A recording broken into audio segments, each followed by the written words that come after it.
جتنے بھی علماء ہیں یا اس سے پہلے جتنے بڑے بڑے علماء پیدا ہوئے ہیں وہ سب عام انسان ہی تھے. ان پر کوئی وحی نہیں آتی، انہیں کوئی الہام نہیں ہوتا، مجھے بھی نہیں ہوتا. ہم تحقیق کرتے ہیں اور تحقیق کرنے کے بعد دلائل سے اپنی بات بیان کر دیتے ہیں. آخری اتھارٹی مذہب کے بارے میں محمد الرسول اللہ صلی اللہ علیہ وسلم تھے. ان کو خدا نے اس کام پر مامور کیا تھا. ان کے بعد کسی شخص کی خواہ وہ بڑے سے بڑا عالم ہو یا بڑے سے بڑا امام ہو، یہ حیثیت ہی نہیں ہے کہ لوگ صرف اس کی پیروی کریں.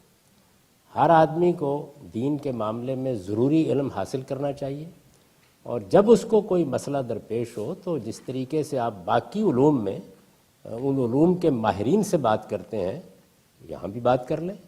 اس میں آپ کو ہو سکتا ہے کہ ایک معاملے میں میری کوئی بات زیادہ بہتر محسوس ہو، اس کو اختیار کر لیجئے. کسی دوسرے معاملے میں کسی دوسرے اہل علم کی کوئی بات زیادہ آپ کو بہتر محسوس ہو، اس کو قبول کر لیجئے. یہ طریقہ نہ دین میں بنیاد بنایا گیا ہے، نہ علم اور عقل اس کو تسلیم کرتے ہیں کہ پیغمبر کے سوا کسی کو یہ حیثیت دے دی جائے کہ ہم صرف اسی کی بات مانیں گے. یہ تو اپنے آپ کو دوسروں کا گرو رکھنا ہے. اور میں آپ سے عرض کروں کہ مسلمانوں کے انحطاط اور زوال کا جو سب سے بڑا باعث ہے وہ یہی ہے کہ ان کے اندر محکومی کی ذہنیت پیدا ہو گئی. یعنی انہوں نے ایک لمبے عرصے تک، کم و بیش 1200 سال تک سیاست میں بادشاہوں کو برداشت کیا ہے.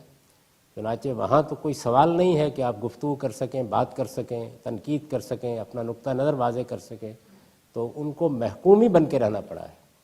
وہ اپنی اصلاح کے لیے گئے ہیں اور انہوں نے خانقاہوں میں اچھے نیک لوگوں کے پاس جا کے تربیت پانا چاہی، تو انہوں نے بھی مطالبہ کیا کہ تمہاری تربیت اس وقت کریں گے جب مرید بنو گے. یعنی وہاں بھی اس کی اجازت نہیں دی گئی کہ آپ اپنی تربیت علم اور عقل کی روشنی میں بھی پا سکتے ہیں. اور جب وہ کسی دین کے عالم کے پاس گئے تو اس نے کہا کہ نہیں، تمہیں تو کسی ایک امام کی تقلید کرنی پڑے گی. تو اس کا نتیجہ یہ نکلا ہے کہ مسلمانوں کے اندر علم، تحقیق، سوال، جستجو یہ کم و بیش ختم ہو کے رہ گئی. تو میں تو یہ گزارش کروں گا کہ ہر شخص کو زندہ اور بیدار ہونا چاہیے. کوئی شخص بھی ہم میں سے کوئی بھی یہ حیثیت نہیں رکھتا کہ وہ یہ خیال کرے کہ اس کی بات آخری سچ ہے. ہم آپ کو اپنی تحقیق سے مطلع کر دیتے ہیں، اس کے دلائل دے دیتے ہیں. آپ کا حق ہے کہ ہم سے دلائل پوچھیں، اور دلیل کی بنیاد پر جو بات آپ کو قابل قبول نظر آئے اس کو آپ قبول کریں. ہر عالم کو میں یہ سمجھتا ہوں کہ اپنے پیروکاروں کو بھی، اگرچہ مجھے پیروکار کا لفظ بھی بہت ناپسند ہے، جو لوگ بھی اس کی بات سنتے ہیں ان کو یہ بتانا چاہیے کہ میں پیغمبر نہیں ہوں. میری بات غلط ہو سکتی ہے، مجھے تحقیق میں غلطی لگ سکتی ہے. اپنے دل کے دروازے مت بند کرو اور میری بات بھی سنو اور دوسرے اہل علم کی بات بھی سنو.